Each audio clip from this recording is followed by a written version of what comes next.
minutes.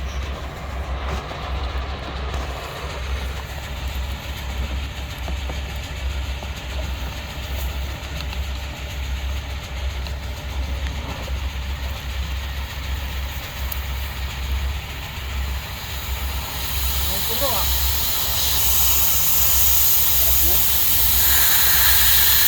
Kung sila, doon sila, ito kami doon.